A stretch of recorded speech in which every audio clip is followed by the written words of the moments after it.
Uma boa noite, sejam todos bem-vindos a mais uma atividade. Na noite de hoje, teremos a palestra do capítulo 6, Cristo Consolador. Você em casa aí se deparou com esse vídeo, ou porque alguém lhe compartilhou, lhe enviou, ou porque você passou aí, pare e dê uma oportunidade, separe um tempo para refletir, para analisar as coisas que serão colocadas aqui. Requer que se freie um pouco, assim, procure um tempo, se não der para ver agora, assista depois, tá? Mas dê essa oportunidade de refletir em relação ao capítulo que vai ser exposto hoje e depois, havendo interesse, vocês podem olhar aí no nosso canal, tem todos os capítulos do Evangelho segundo o Espiritismo expostos por expositores diferentes. Hoje será a Maíra, tem outras exposições lá do Jason, do José, da Liane, e tem diversos conteúdos muito bons. Então, vocês encontram tanto no YouTube quanto no Facebook da Sociedade Espírita. Tá? Na noite de hoje será o Cristo Consolador, como havia dito. Então, que tenhamos todos aqui presencialmente ou em casa, tenhamos todos uma boa palestra e boas reflexões de autoenquadramento.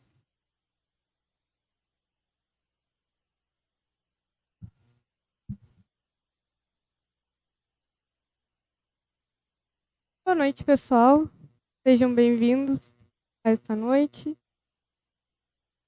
E a gente dê início, então. O capítulo da semana passada, que é o capítulo 5, ele falava a respeito das aflições. São as dificuldades da vida, né? E todos nós, sem exceção, encarnados e desencarnados, nós temos dificuldades. Por mais que a gente olhe para o lado, que a gente olhe para o vizinho, às vezes, e nós tendo um problema grave, a gente olha para outra pessoa e a gente, às vezes, até inveja a situação do outro, porque o outro não passa pelo que eu passo, ou porque o outro tem uma situação financeira melhor, ou porque tem uma situação familiar melhor. Isso é um ponto de vista pessoal. Na realidade, todos nós, sem exceção, carregamos dificuldades, angústias e aflições. Se não fosse assim, as pessoas que têm muito dinheiro, que têm muito destaque social, que têm muitas pessoas à sua volta, seriam totalmente equilibradas, né? E a realidade não é essa. A gente vê quantas pessoas famosas que a gente conhece, Neymar, Anitta, cantores famosos, que já declararam que têm depressões, que têm autoestima baixa, desequilíbrios, muitas vezes usam drogas. Isso é o resultado de alguma questão emocional. O dinheiro, o status, a fama não preenche o coração. Então, dentro dessas dificuldades que a gente passa, que Jesus chamava das aflições, né? Qual é o objetivo de tudo isso? Qual é o objetivo de a gente passar por essas coisas? Às vezes, doenças graves, situações familiares conturbadas, pessoas com as quais a gente não tem afinidade, mas nós somos obrigados a conviver pela questão do vínculo pessoal. Às vezes é um pai que a gente precisa cuidar na velhice, um filho que é problemático, que dá dificuldades, problemas, angústias. Então, Jesus falava que bem-aventurados, bem felizes, são aqueles que carregam as suas aflições.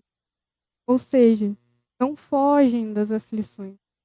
Porque nós temos uma tendência muito grande, e é muito grande mesmo, de arrumarmos válvulas de escape dos nossos problemas. Então ele falava a respeito disso. Bem felizes são aqueles que enfrentam esses problemas e aprendem com esses problemas. E quando a gente fala em aprendizado, são aprendizados internos. Muitas vezes, dentro da relação difícil com o pai, com a mãe, está o desenvolvimento da paciência, da compreensão, do auto-reconhecimento, muitas vezes, porque quantas vezes nós não somos tão parecidos com aquela pessoa que nos causa uma dificuldade grande. Às vezes, nas reações, nós temos reações muito semelhantes, maneiras de pensar semelhantes. E aquela pessoa nos incomoda. E mesmo nos incomodando e nos causando dificuldades, raivas, a gente reproduz o comportamento dela em outros momentos. E a convivência com ela nos faz enxergar isso dentro de nós. E nos faz querer mudar. Porque a gente percebe o quão ruim é aquele comportamento.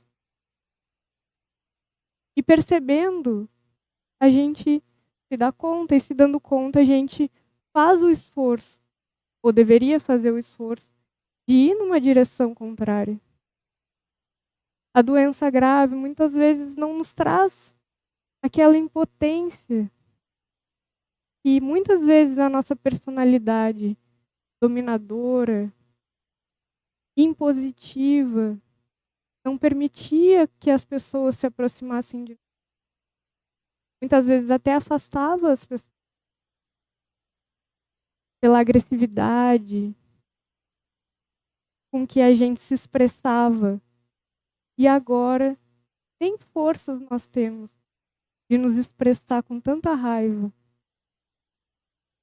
Nós estamos quebrados pela vida. Sem energia para reagir da forma como nós sempre reagimos. E ali está uma oportunidade de nós descobrirmos uma outra forma de nos expressarmos. Dentro daquela dificuldade, dentro daquele momento tão difícil, onde a gente se encontra tão vulnerável. E é onde a gente encontra a solução para a nossa personalidade. A dificuldade, para nós, é ainda um tormento, porque a gente não tem essa visão da vida. A vida, para nós, é isso que a gente enxerga. É a gente acordar de manhã cedo, é a gente ir para o trabalho, é a gente ir para a escola, é a gente cumprir a nossa rotina, é a gente ter algum prazer, alguma fuga, a gente não pensar nos nossos problemas, a gente conseguir ter uma noite razoável de sono e no outro dia a gente começar a fazer tudo de novo. E a vida não é isso. A vida não se limita a essa rotina que nós criamos para nós mesmos e que a gente tenta se encaixar dentro dela de todas as formas.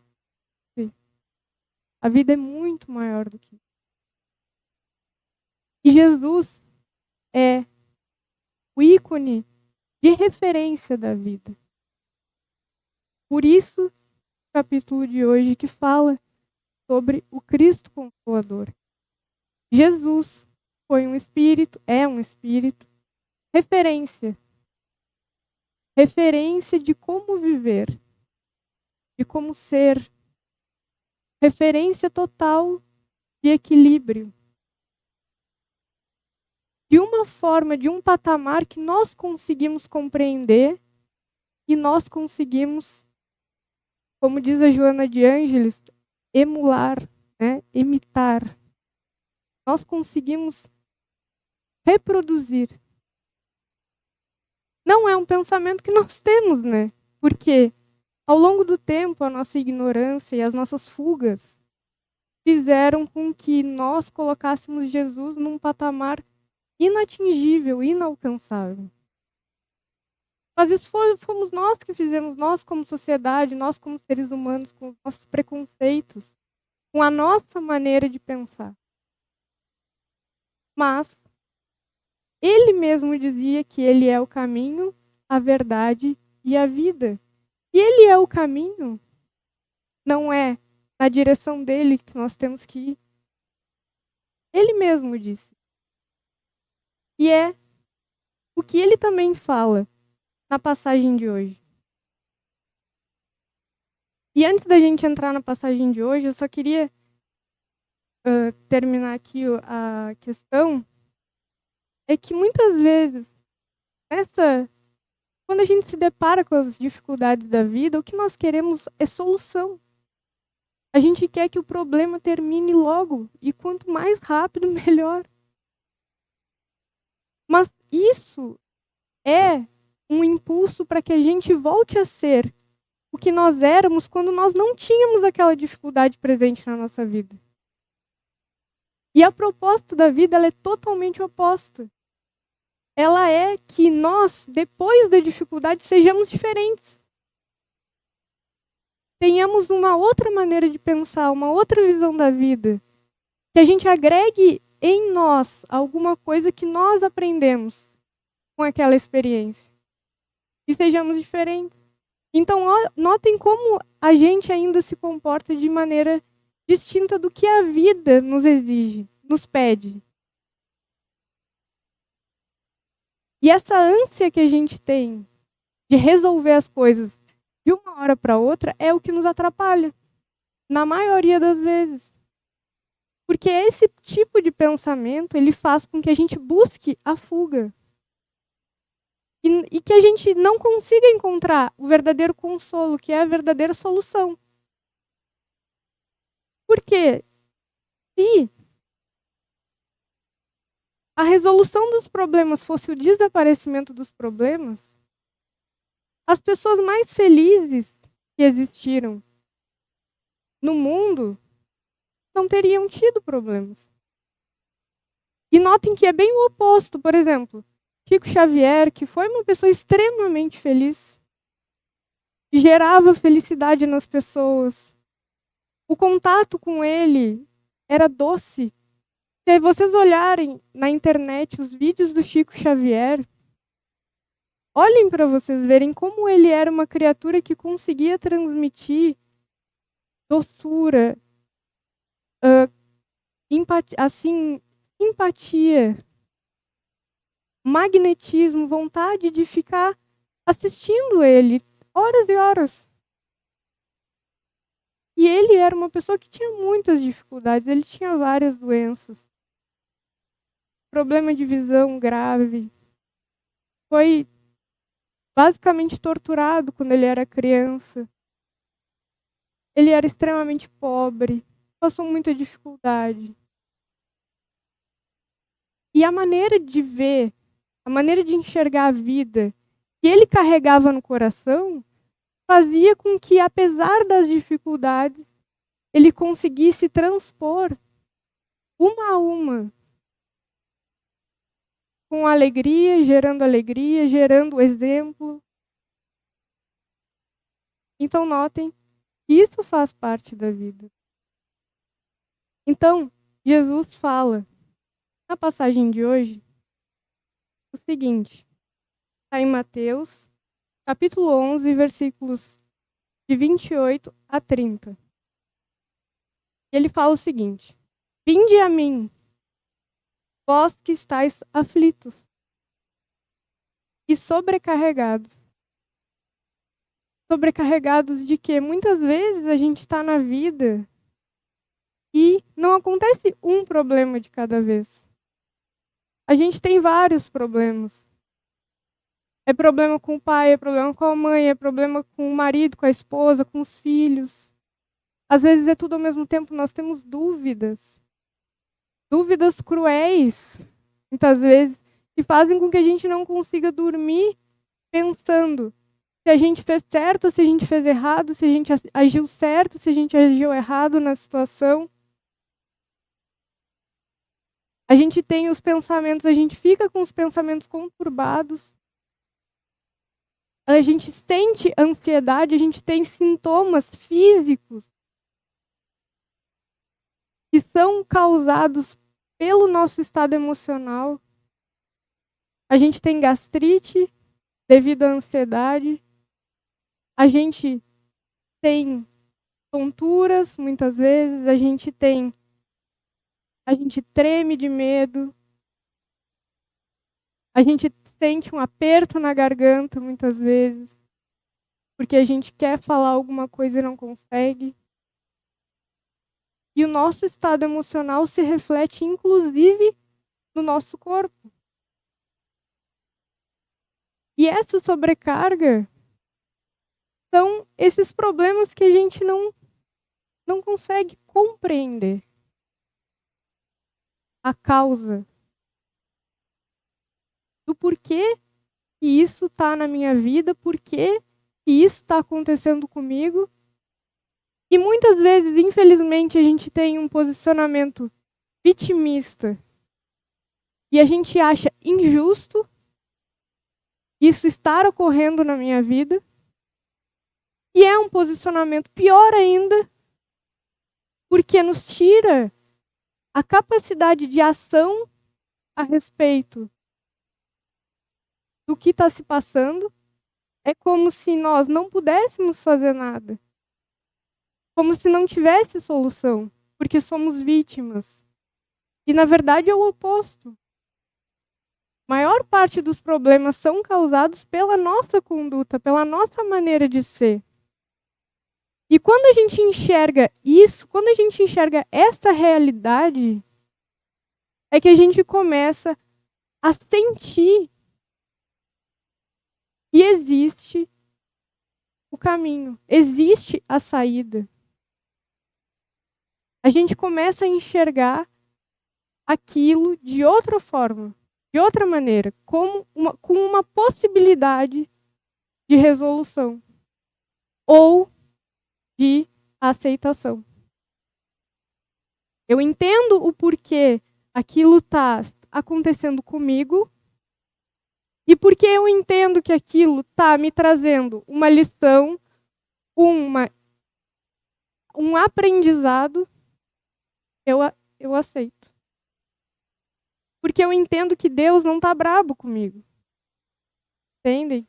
Muitas vezes, quantas vidas nós não vivemos acreditando que Deus vai nos punir se nós tivermos um comportamento oposto ao esperado.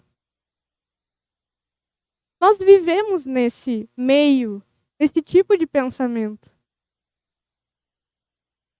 E nós, por mais que às vezes a gente não pense objetivamente assim, a gente se comporta como se nós fôssemos ser punidos.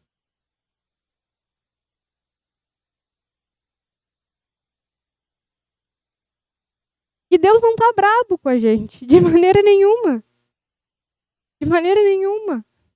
Por motivo nenhum. Ele não tem o porquê de ficar bravo com a gente não tem como afetar Deus em nada. A gente só afeta a nós mesmos, a gente só prejudica a nós mesmos. E muitas vezes, infelizmente, aquelas pessoas que a gente mais gosta, porque são as pessoas que mais convivem com a gente, e que mais veem os nossos comportamentos errados, desequilibrados, e que se angustiam, se preocupam. Mas a Deus a gente não afeta. Então todas as lições, todas essas sobrecargas, são para o nosso aprendizado.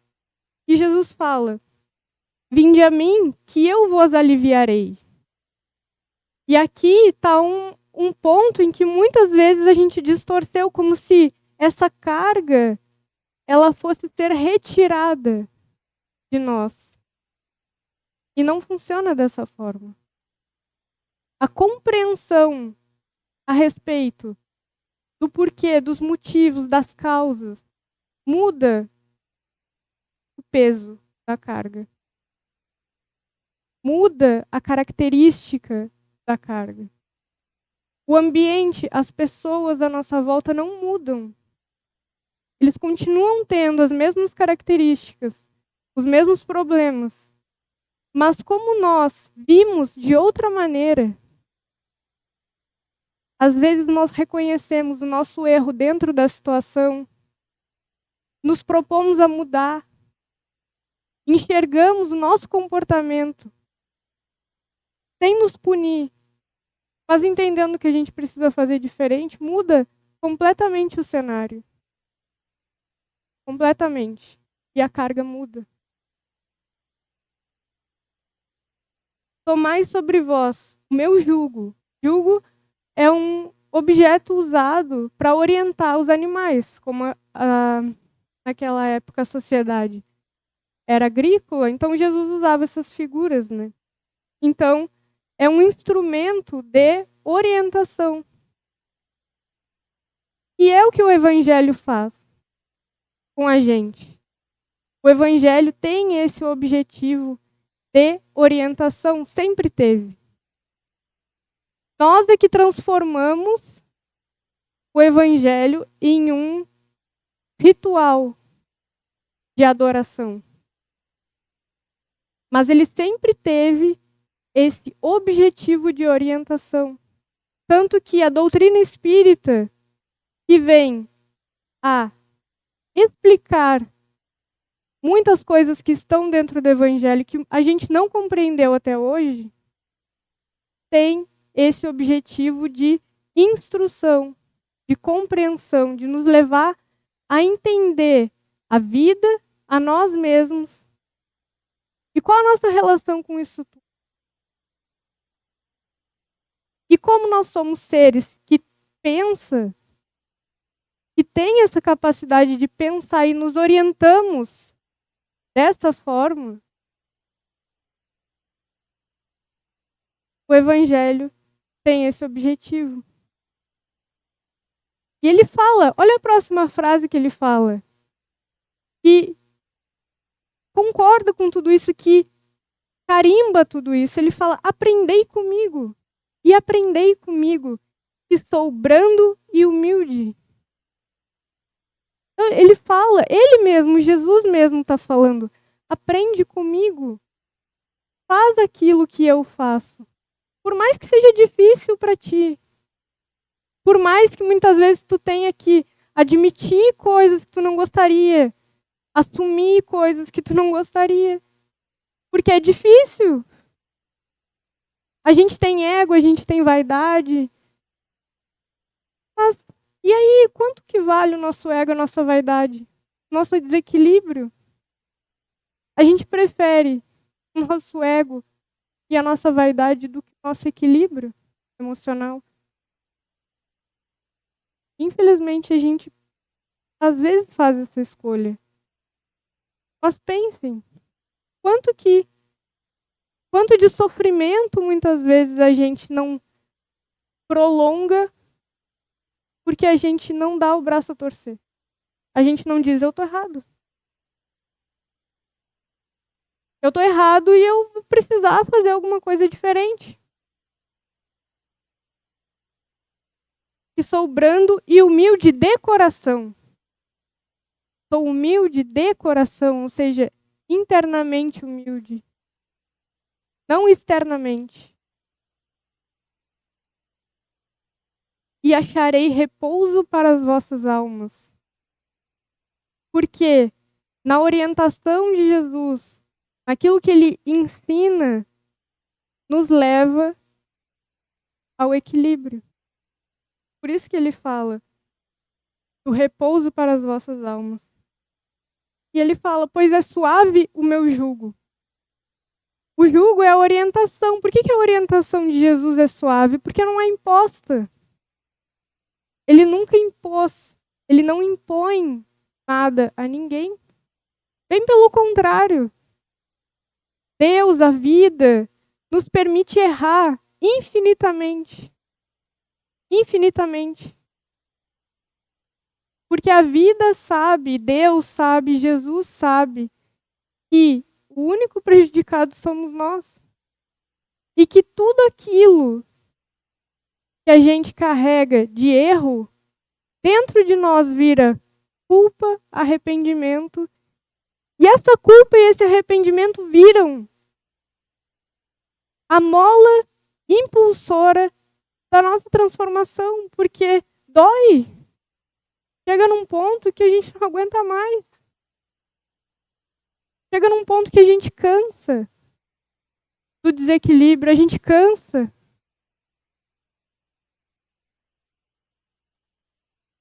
Então a gente acaba escolhendo a nossa própria saúde mental, emocional, espiritual. Que isso se faça, então, de uma forma mais racional. Que a gente consiga escolher isso antes do desequilíbrio total, antes que a gente não tenha mais escolha. Essa é a proposta da vida, que a gente possa escolher aqui e agora um caminho mais equilibrado, um dia a dia mais equilibrado, ações mais equilibradas. Ele fala, e eleve o meu fardo. Qual é o fardo? O fardo é justamente seguir o caminho. Porque a gente vai precisar tomar posições, fazer escolhas, propor disciplinas que a gente não está acostumado. E isso, muitas vezes, se torna um peso. Mas por que é leve? Porque a consequência é equilibrada. O investimento é equilibrado. Não nos geram consequências ruins, emocionais. Não é a mesma coisa do que quando a gente sabe que está errado, comete um erro e a gente carrega aquela culpa. A gente carrega o peso de ter errado. Quando a gente toma essas escolhas, quando a gente se dá conta e a gente resolve ir nesse caminho, nós teremos adversidades. As pessoas à nossa volta não vão gostar. Elas não estão acostumadas com a nossa maneira nova de ser. Internamente, a gente vai, muitas vezes, ter dúvidas. Vai ficar, às vezes, dividido. Mas, se a gente se propõe com determinação, a consequência é positiva e eterna. Porque vive após a morte. Porque como Jesus, que venceu a morte, que ressuscitou no terceiro dia, demonstrando que a morte não existe, que a morte é só a morte do corpo, e que o Espírito que dá vida a esse corpo que a gente carrega, mas que é temporário. A nossa essência vive eternamente, carregando as escolhas que a gente faz aqui e agora.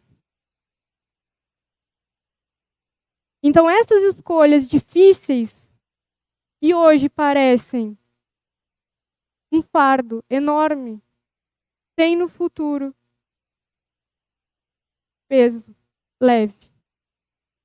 Da certeza de ter valorizado o bem, o equilíbrio e aquilo que realmente importa, que é a nossa essência, nosso crescimento. Certo, pessoal? No capítulo da semana que vem, vai ser iniciado as bem-aventuranças, que são as ferramentas iniciais desse processo. De quando a gente se dá conta que no Evangelho existe explicação e na doutrina espírita existe explicação para tudo, no nível de inteligência que nós temos hoje, no nível de capacidade científica, de raciocínio que nós temos hoje, existe explicação para essas coisas num nível em que a gente consegue entender. Então a gente precisa aplicar esses conceitos.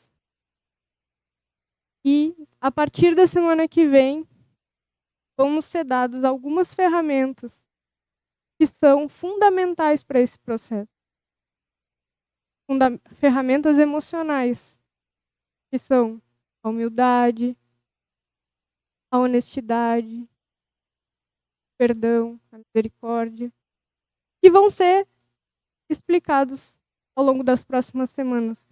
E a gente convida vocês que continuem esse caminho, essa sequência de compreensão, para que cada um de nós possa aplicar dentro do seu coração o Evangelho, de acordo com o que cada um de nós consegue enxergar e consegue aplicar dentro da sua vida, porque o mundo precisa disso.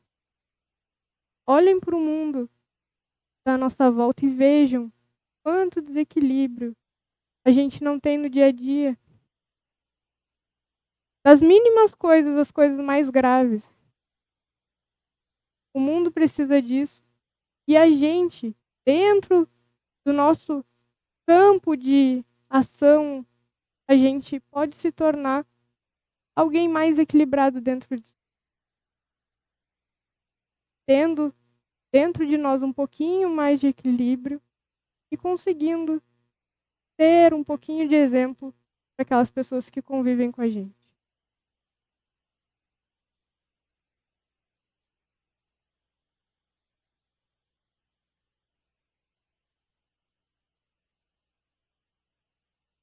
Muito bem, então nos despedimos, pessoal, em casa, convidando vocês para estar conosco no sábado, às 16 horas, e semana que vem, às 20h30, continuaremos, então, os capítulos do Evangelho.